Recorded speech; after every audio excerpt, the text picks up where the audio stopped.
Hello, everybody. Welcome into this live Q&A session here for our 250 subscriber mark on Racing News Now. Thank you to everybody for being here, although it looks like there's nobody here yet. So we'll just we'll wait around here, talk a minute here or so, see if anybody wants to jump on in here and discuss some things with us. Basically, we've got a few questions for you that we can talk about here. We got a couple got one question on Twitter, and then I'm hoping that some folks will chime in here on the live chat. Hey, Chip, good to see you there in the live chat. So now that we got a couple of people in here, good to see that. I did see, Chip, you were the one person that did chime in on Twitter with a question, so thank you for that. So we'll go ahead and get to that. Basically, it's just going to kind of be hanging out here. If anybody's got a question to chime in on the live chat with, I will be happy to answer it. But for right now, we've just got the one on Twitter. And Chip, you wanted to know if I'd heard of any big names coming to Winchester when the sprints return on June 23rd. Unfortunately, that's something that I want to keep more track of the USAC stuff than I do. And unfortunately, I get so busy with ARCA stuff and NASCAR and that kind of thing that I don't pay as much attention to that kind of thing as I would like to. It's one of those things that I would like to get more into, and I don't. So no, I haven't heard of anybody specifically. I don't even really know that I have any contacts in that in the USAC world or over at Winchester that I could ask about that. I can try to ask around with the people I do know and see what I can find out, but I don't think I have any way of hearing any of that. And unfortunately, I don't think I will be there on the 23rd either, because that is, what is that? Is it that's the weekend of Gateway, isn't it? I think it's Gateway for ARCA, so I will be over there that weekend. So unfortunately, I won't even be able to get to that race as a fan or as a broadcaster. I don't either, but the track is in my backyard. So, okay. Oh, yeah. So we're not too far from each other. We're like opposite sides of the state if you're over by Winchester then. So I guess us Hoosiers got to stick together. Actually, I can hear Lincoln Park outside my house right now. So if that tells you relatively where I'm at, Christopher. Yes, he does, actually. I think, isn't he in the same boat as Kyle Larson, as somebody that might switch back over to sprint cars at some point? I think I've heard him say that at one point. I know Kyle Larson, there's rumors that eventually he would go back over to the sprint car world, but I don't know if Bell is thinking about that or not. I don't know. With the current state of NASCAR, I don't know who's going to stick around for the long term. It's an interesting state that we're in with NASCAR right now. But Larson has a race that Sunday. On which Sunday? The Winchester race. Yeah, I guess he does, doesn't he? Is Xfinity off that weekend? So I guess what you were saying was you think Bell's going to be at Winchester possibly. Yeah, that's a possibility. I hadn't considered that, but yeah, Bell could be over there. But yeah, Larson would be, what weekend is that for Cup? Isn't that Sonoma? So yeah, he'd be opposite side of the country. So, I mean, yeah, could see Bell over there. I wouldn't rule that out, but yeah, it'd be interesting to see who actually does show up for that race. I'd be interested to keep an eye on that, see who's over there. Yes, Tony would be cool to be over there. But I wonder, though, would he be in Sonoma with the Cup team, or would he take the time to go to Winchester? I mean, I don't know. Has he ever gone and done a race and skipped out on a Cup race on the owner side of things? I assume he has at some point, and I just don't remember when it was. But yeah, either way, it would be cool to have him over there at Winchester. But yeah, that's all we got here for the moment. I'll probably go. I'll let you know. Okay, yeah, that'd be cool. But yeah, it should be. I would think that'd be a cool race. Because how long? I don't even know, to be honest with you. Is this their first time back there in how long? Do they go once a year, or is this like a return after like a period of time of being gone? That's how out of the loop I am with the USAC stuff. I like watching it. I don't necessarily have the time to actually keep up and actually see what's going on over there.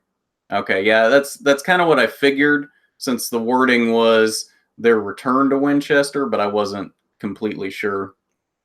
I wish ARCA would go back to Winchester. That's the one thing I feel like, that and Road America is the two things I feel like I really missed out on covering ARCA. But since we started doing this at RNN here back at the beginning of 2018, I missed out on both races at Winchester, and I missed out on races at Road America. Yes, I can see we're in agreement there. But I would love to go to an ARCA race at Winchester, and I'm doubting it will ever happen again now that the NASCAR thing is happening.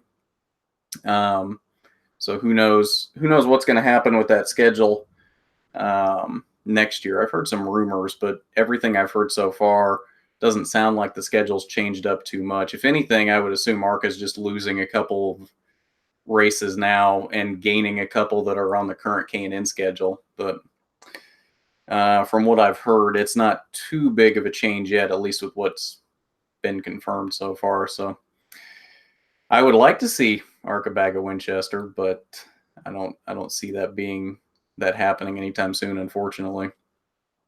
But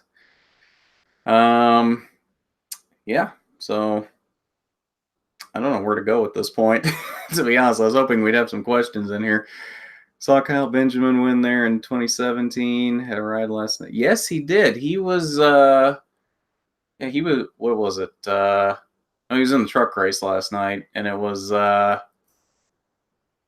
was in the 45 for Nice. That's what it was.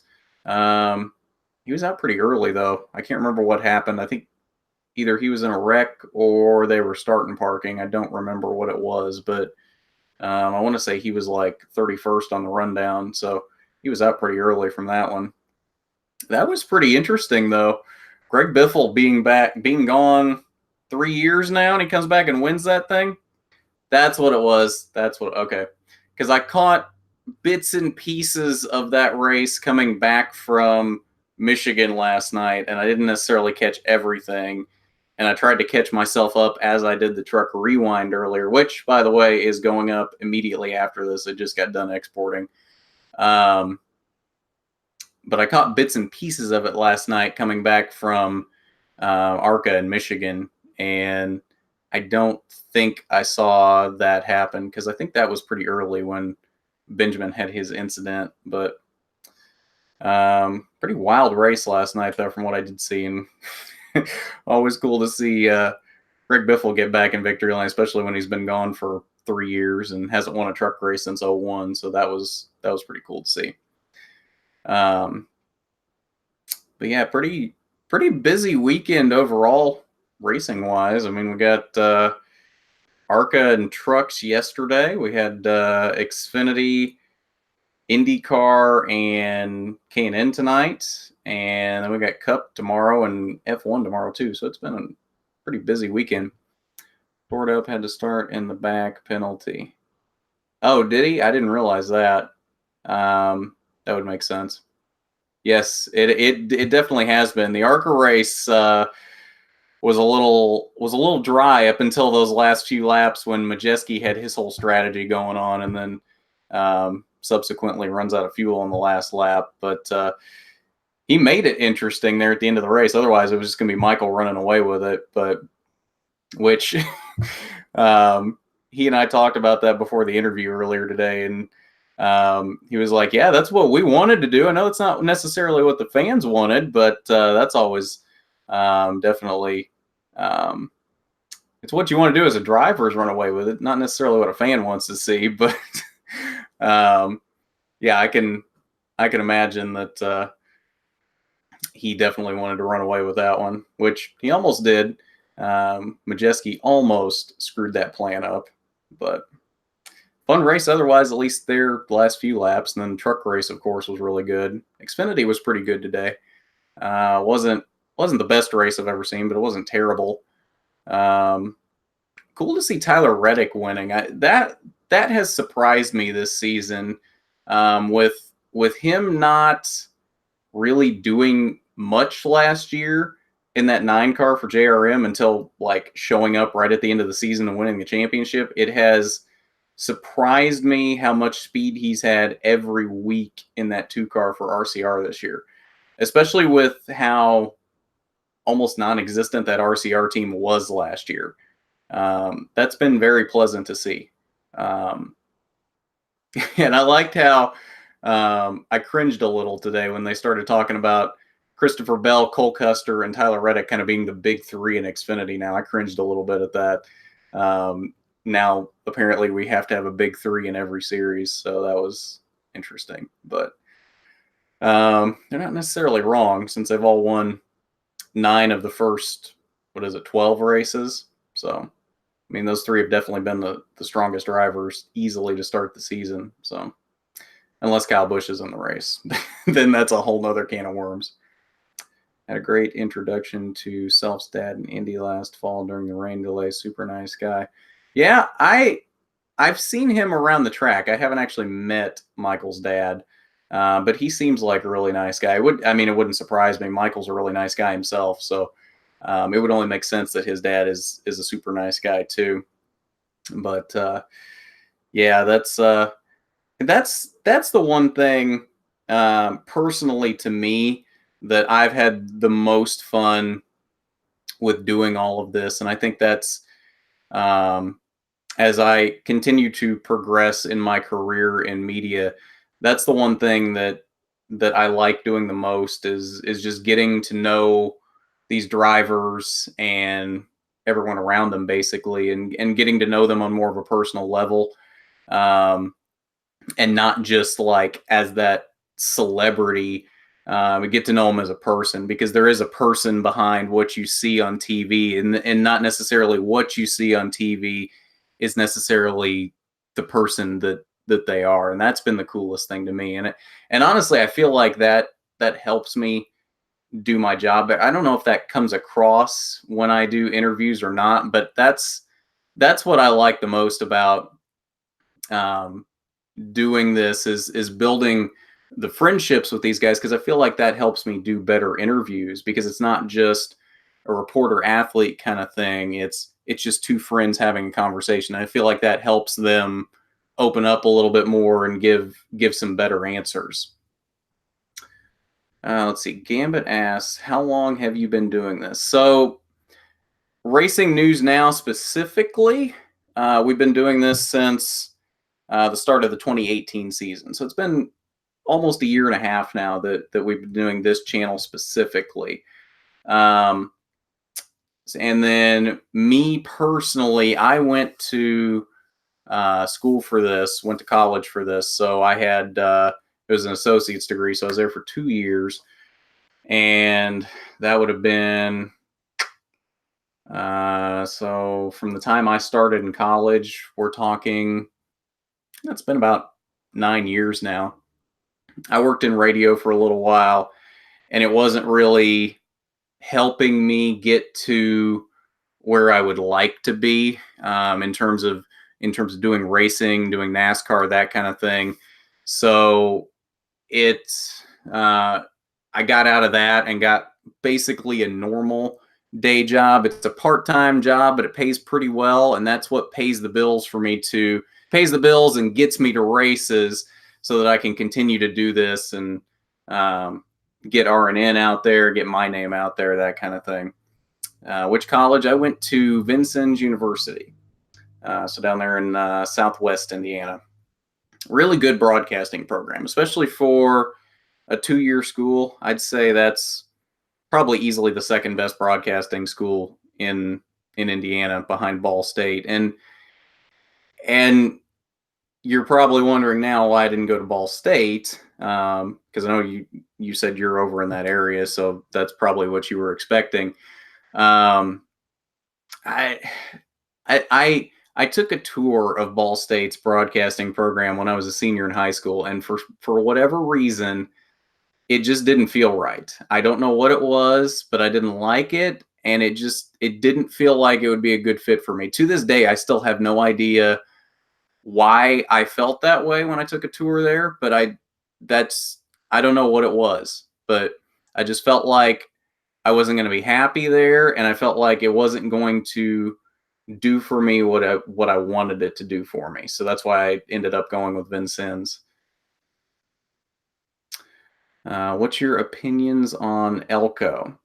I like Elko. I haven't been to Elko yet, so I watched Elko last year on TV and just kind of did the coverage from afar. I do plan on being at Elko this year, but Elko is a cool track. I mean, it's a short track, so obviously it's a fun track. But I really do. I like Elko. It puts on some really good racing, and last year it put on some really good racing. It was a good finish. It was one of those races where you definitely remember it because it was one of only 2 races last year that wasn't won by an MDM car or Venturini car. So it's one of those races that sticks out, and it's like, oh, Gustine won that race. It wasn't a Venturini car or an MDM car. So, yeah, that was. Elko is definitely one I remember, and I do remember a lot of really good racing in that race. So Elko, I would say, is probably one of my more favorite tracks on the current ARCA schedule. I'm an alumni of Ball State. Oh, are you? Okay, that's cool. Like I said, I don't have anything against Ball State, and I hope it didn't come across that I do. It's just for whatever reason, like I said, I don't know what it is. But when I took a tour there at Ball State, I don't know. I didn't feel like it was the right fit for me. You know what I mean? Yeah. Okay. Good. But yeah, it's Vincennes worked out pretty well, I think. I don't know. Maybe if I'd gone to Ball State, I would be further along in my NASCAR / racing career at this point. I don't know. That's one of those things that it's like it's a what if that doesn't really do any good to think about, and things may not have changed either way. I may still be sitting right here with Racing News now right now had I gone to Ball State, and not that this is a bad thing. I love doing this. I love covering ARCA, and I just love being at the track. I don't care what race I'm at. I love racing. I would be at a racetrack every day of the week if I could be. Obviously, that's not necessarily possible, but yeah, that would be fun. But so yeah, it's one of those things where just plugging along and having fun while we do it, and getting to the racetrack. And I don't know. I feel like I'm rambling at this point. I don't know where to go with this at this point. So I don't know. Does anybody curious about what's on the set now? As a person from Minnesota, I always wish Munter ran Elko, being she was born in Minnesota. It'd probably be much worse than Decker's campaign last year. Yeah. And Natalie didn't do too well in that race last year, did she? I don't remember exactly what she did in that race, but it kind of blurs together since most of her season was subpar finishes. And I say that being somebody that actually does believe in Natalie and believes she has the talent. I just feel like she's being rushed. I feel like if she had spent this year in ARCA, I feel like she would be better off. Because if you look at last year, there was some slow progression out of Natalie. She had a lot of bad finishes, but if you look at the end of the season, she was running better at the end of the season. I mean, you look at Kansas.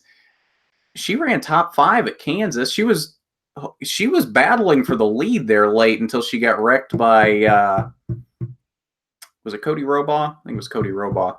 And then battled her way back into the top 5. And then when I talked to her after that race, she said she'd finally figured out how aggressive she needed to be to run up front. So I think finally by the end of the season, it had clicked with her. But then she moves up to trucks this year, and that's a whole new, bigger pond to jump into. And my guess is she'll probably be in Xfinity next year to continue rushing her up. And I don't think she's ever really going to hit her full potential, unfortunately, because she's being rushed like this. I hate to say it, but I almost feel like she's going to be another Danica in the sense of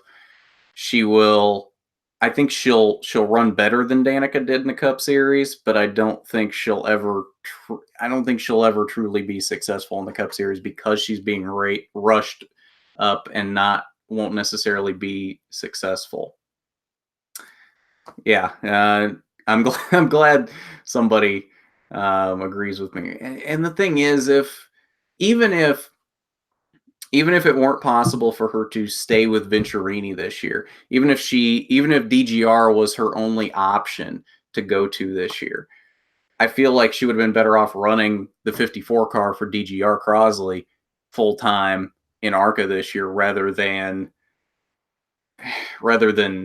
moving up to trucks and running an almost full season. I think is it 17 races is her schedule now, so she's missing 5 races. So I think her knowing how aggressive in an ARCA car hurts her in the trucks. That's possible because they are definitely 2 different driving styles. I could definitely see that possibly hurting her because she has wrecked a lot this year. So that may be from her being too overly aggressive. I see where you're coming from there, Gambit.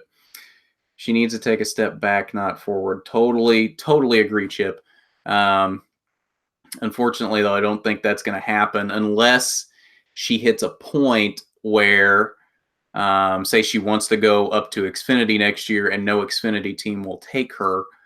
Then I could see her running trucks or ARCA again next year. But I don't think that's going to happen because we're going to have the Danica effect with her, I think, to where they want her in the Cup Series because she's going to have that star power because she's so pretty, whether she can drive the car effectively or not. She wrecked qualifying yesterday. Did she? You know what? I didn't see qualifying yesterday because they didn't have it televised, and I guess I didn't know that. And she's already been to Texas once, hasn't she? Didn't she run the race back in March? It actually surprises me that she would wreck in qualifying. But Texas is tough. Since they reconfigured Texas, and in my opinion, ruined Texas, it's a very tough track to get around. So that almost doesn't surprise me, and I can almost give her a pass for that, but it is qualifying. That's the thing.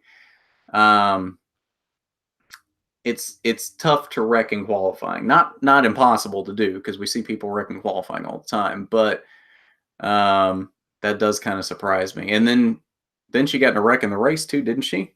Because she was in that multi-car wreck near the end with like Ben Rhodes and was it Gus? No, Gus Dean was out early. Spencer Boyd. I knew there was a Young's truck in there.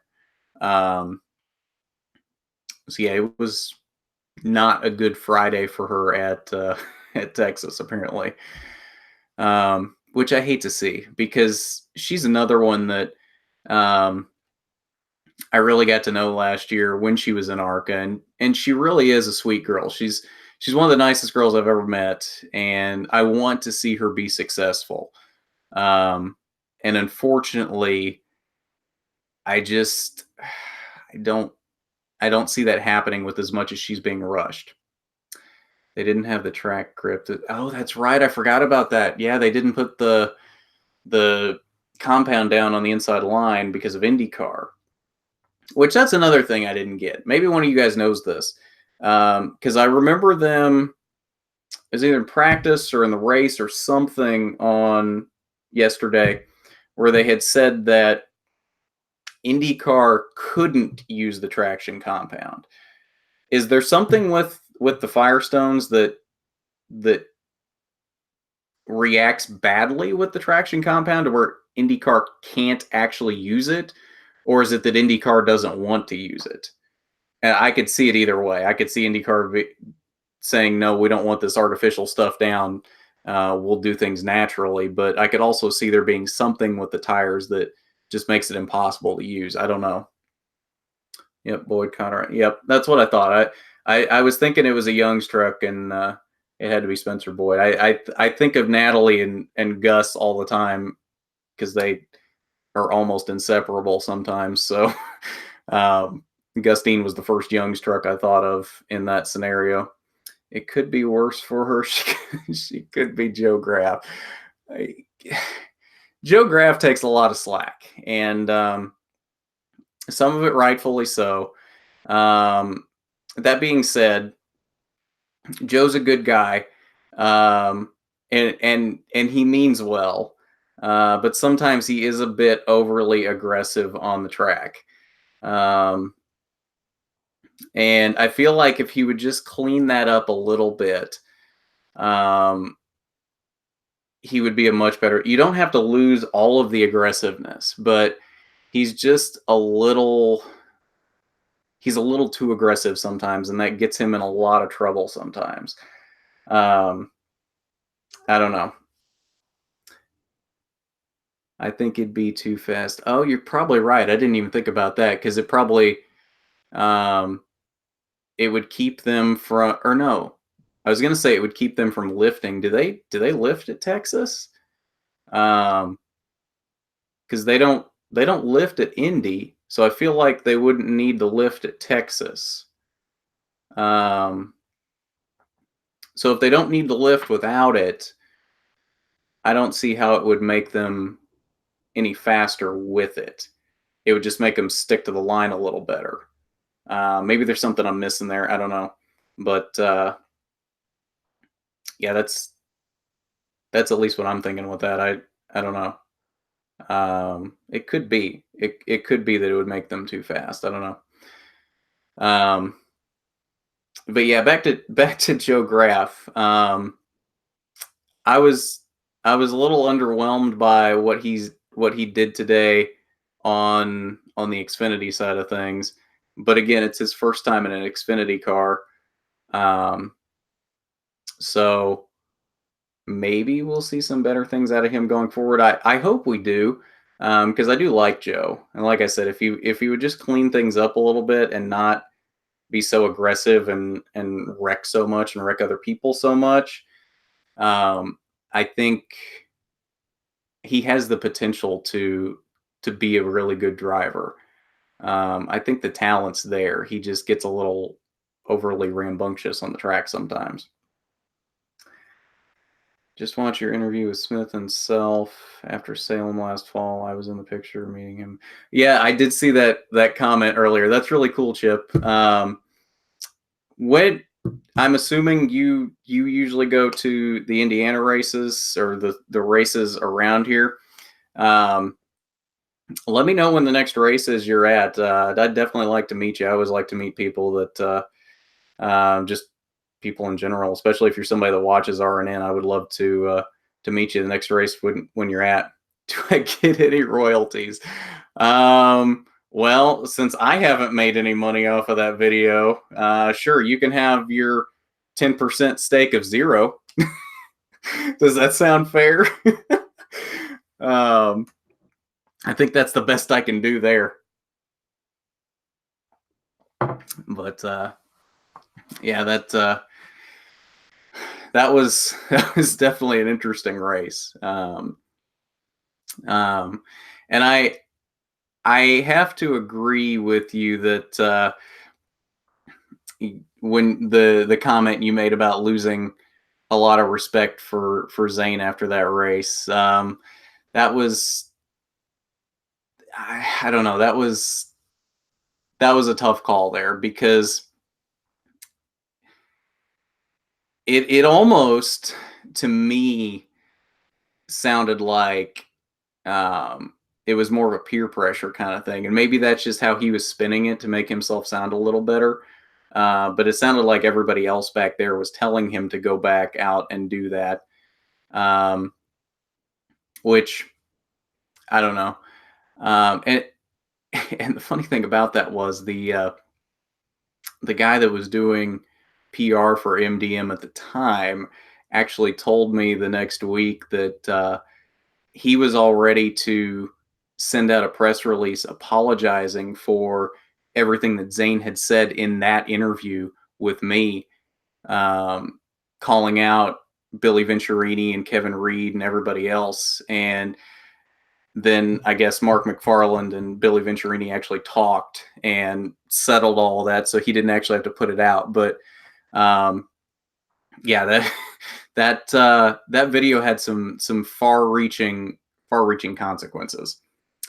Opinions on Deegan. I think she is very talented. I think if we get to the point where Natalie does not get to develop to where she can be, I think Deegan will be our first successful female in the Cup Series. It'll be a few years before we get to that point. I mean, we're probably talking 5 or 6 years down the road at least before she's in the Cup Series. That being said, I think she is definitely, I think she will definitely be the first successful female we've ever had. And she's got the personality to back it up. She is such a fun person.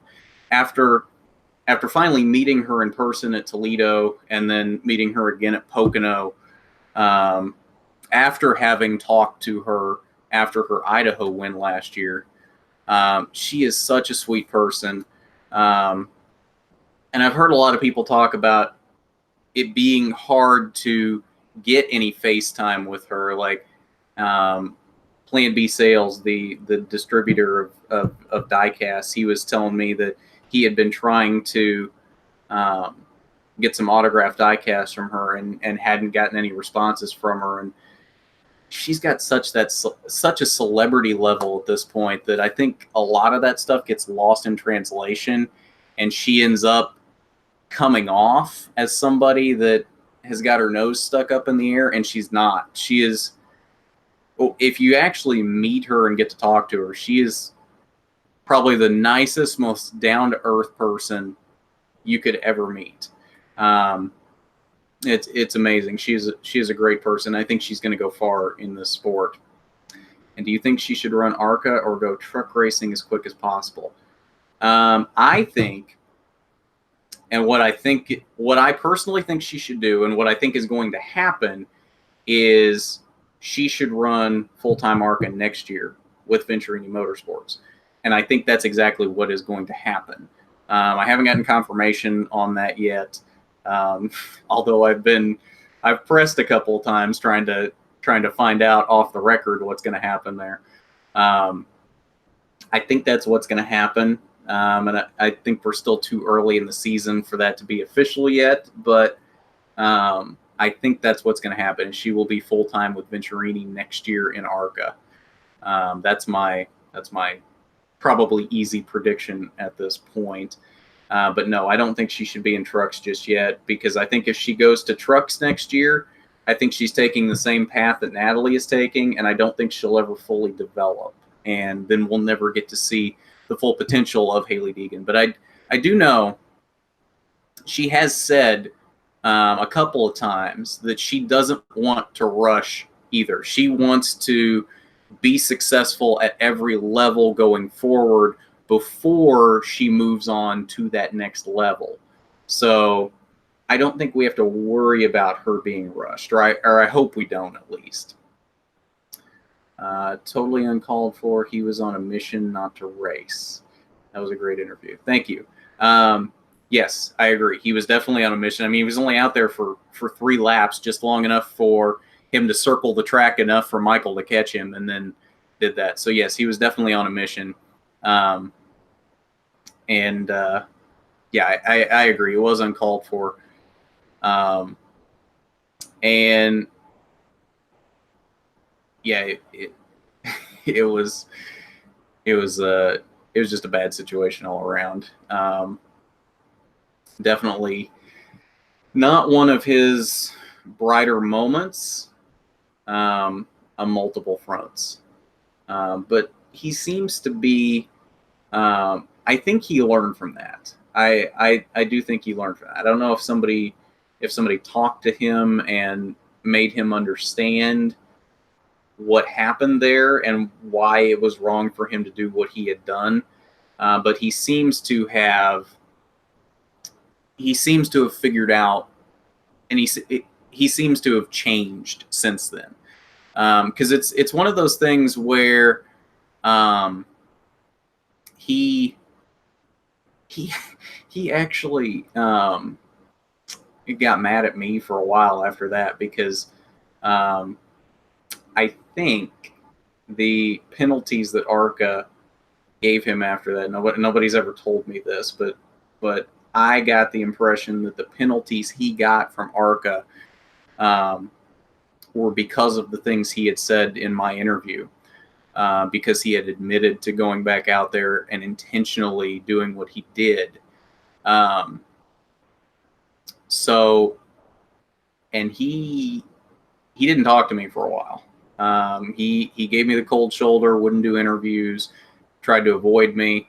I think he blamed me for the penalty, oddly enough, even though I hadn't led him into any of those answers. But he has finally come around. It took him a couple of months, but he's finally come around. He'll talk to me again. He's cordial.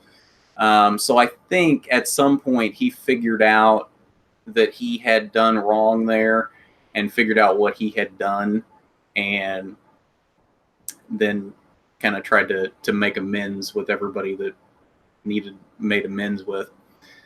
Have you heard of the Dick Trickle Memorial Project? I have heard of it. I'm not super familiar with what it is. Do you want to explain it, Chip? Because, like I said, I've heard of it, but I don't know exactly what it entails. So yeah.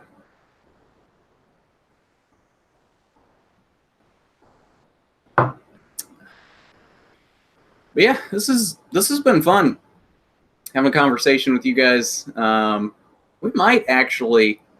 It might be fun to do this more often. I mean, I don't know if we'll do it like on a weekly basis, but this has actually been kind of fun. I might have to do this a little more often. They just unveiled a statue of him. Oh, cool. Like in his hometown. Isn't he from Wisconsin? That sounds right. Is he from Wisconsin? Because I feel like I remember at Madison last year they had Trickle on the wall in turns 3 and 4 with another couple drivers' names, making a memorial park in his hometown of Rudolph, Wisconsin. Okay, I thought it was Wisconsin. Yeah, that would be cool to see. How far is that from Madison? I might have to stop by there this weekend and check that out. Let's Google Map it. Because I'm actually curious. I would like to see that. I would like to see a Dick Trickle statue. Let's see. Madison, Wisconsin to Rudolph, Wisconsin. Oh, it's 2 hours further north. I don't know if I can make that drive. That's a bit out of the way. They're taking donations. The dedication to the park will be next May. Okay. So, Madison race next year. Road trip to see the statue and the park. Got it. I will I will pencil that in for next year. They're doing a great job on it. They have a Facebook page. I'll have to check that out. That is really cool. I wish they would do that more often, because there's definitely some drivers like that I think need to be memorialized, and they just end up kind of getting forgotten about. So that'd be cool. I mean, like there are definitely drivers they do cool things like that for. Like they've done a lot of stuff for Brian Clausen specifically is the one that comes to mind off the top of my head. I know they've done a lot of memorial stuff for Brian Clausen. So, but I think there definitely are some drivers that deserve things like that, and they don't get the recognition they deserve either after they retire, after they die, whatever the case may be. But yeah, that's definitely really cool. So yeah.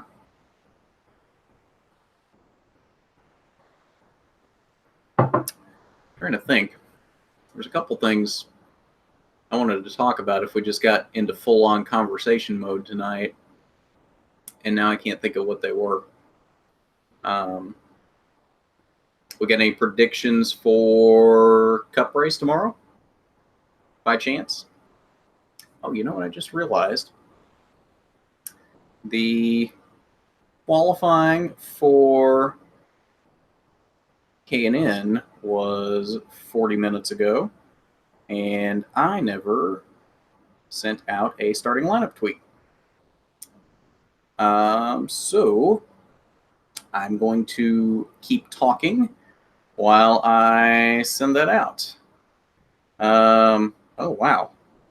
Cody Vanderwall on the pole. Okay. He was fast in both practice sessions. What surprises me, though,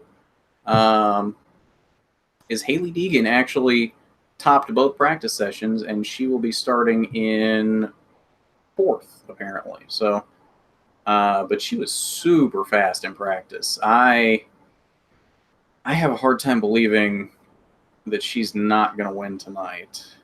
She just seems to have them covered in out there in Colorado right now. Let's see. Colorado Napa 150 starting lineup. But yeah. While I do this, anybody got any predictions? Either IndyCar tonight, K&N tonight, Cup Series tomorrow from Michigan. Who you got for those races? Personally, like I was just saying, my money is definitely on Hailie Deegan tonight. She's just been so fast in practice so far today out there. I have a hard time believing, although Brittany Zamora starting on the outside pole, that would be really cool to see. If she could pick up her first win tonight, I think that would be really cool. Jagger Jones starting 3rd. He wasn't super fast in practice, so that actually surprises me.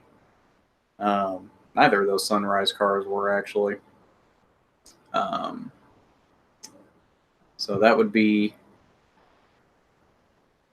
that's kind of interesting. Let's see, Matt Levine, Derek Kraus, Travis Milburn.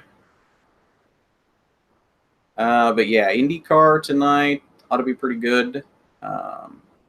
They always put on a decent show at Texas. It's one of those things where it's not been super good since the repave either. Like I said, I personally think they ruined Texas with when they reconfigured things. That just, I don't know.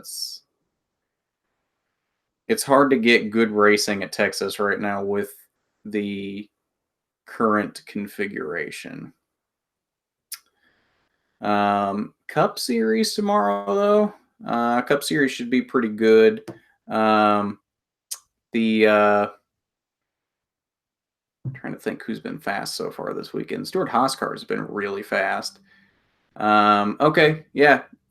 See you, Chip. Definitely just let me know next race you're going to be at, and or look out for me. I should be at every ARCA race for the rest of the year, so definitely keep an eye out for me, and definitely come say hi if you see me. I'll be in a red RNN polo, the same one you see in all the interviews. So definitely good talking to you tonight, and we'll see you around. Thanks for hanging out, Chip. Let's see here. Where was I in the tweet here? Let's see. Travis Milburn, Todd Souza, John Wood, Trevor Huddleston. Let's see. We still got 2 watching, it looks like. Who's still out there? Let me know who's still out there. Gambit, are you still here, or did you sneak out on me? Let's see. John Wood, Trevor Huddleston. But yeah, just sending out the starting lineup tweet for Canaan West race tonight, and